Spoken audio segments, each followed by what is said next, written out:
മലപ്പുറം പാങ്ങിൽ ഒരു വയസ്സുകാരൻ മരിച്ചത് മതിയായ ചികിത്സ ലഭിക്കാതെയാണെന്ന് പരാതി. അശാസ്ത്രീയ ചികിത്സ പ്രോത്സാഹിപ്പിക്കുന്ന കോട്ടക്കൽ സ്വദേശി ഹിറ അറീറ നവാസ് ദമ്പതികളുടെ കുട്ടിയാണ് മരിച്ചത്. കുട്ടിയുടെ മരണത്തിൽ ദുരൂഹത ഉണ്ടോ എന്ന് ആരോഗ്യവകുപ്പും പോലീസും അന്വേഷിക്കുകയാണ്.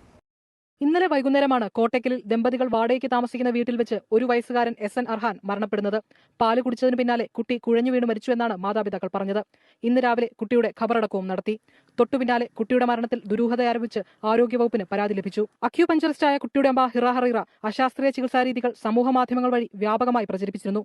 വീട്ടിൽ വെച്ചാണ് ഇവർ കുട്ടിയെ പ്രസവിച്ചത്. ശേഷം യാതൊരു വിധത്തിലുള്ള പ്രതിരോധ കുത്തിവയ്പ്പുകളും കുട്ടിക്ക് നൽകിയിട്ടില്ലെന്നും ആരോഗ്യവകുപ്പ് കണ്ടെത്തി. ഇതിനൊക്കെ എന്താണ് പറയുക? ഒരു വയസ്സ് പ്രായമുള്ള കുട്ടിയാണ്. ആ കുട്ടിയുടെ മുഖം കാണുമ്പോൾ ഭയങ്കര സങ്കടമാണ് തോന്നുന്നത്. നമ്മുടെയൊക്കെ വീട്ടിൽ കുട്ടികൾക്ക് എന്തെങ്കിലുമൊക്കെ ഒരു അസുഖം വന്നു കഴിഞ്ഞാൽ ഭയങ്കര ആദിയായിരിക്കും. അല്ലെങ്കിൽ അവരെയും കൊണ്ട് ഹോസ്പിറ്റലിൽ പോകാനും അവർക്ക് വേണ്ട ചികിത്സ കൊടുക്കാനും ഒക്കെ നമ്മൾ അനുഭവിക്കുന്ന ഒരു മാനസിക സംഘർഷമുണ്ട്.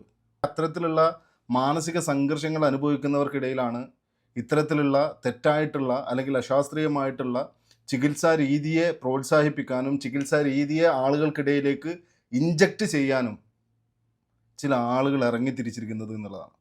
ഇത്തരത്തിലുള്ള ആളുകളെയൊക്കെ നിയമത്തിന് മുമ്പിൽ കൊണ്ടുവരാനും നിയമം അനുശാസിക്കുന്ന ഏറ്റവും വലിയ ശിക്ഷ തന്നെ ഇവർക്കൊക്കെ കിട്ടണം.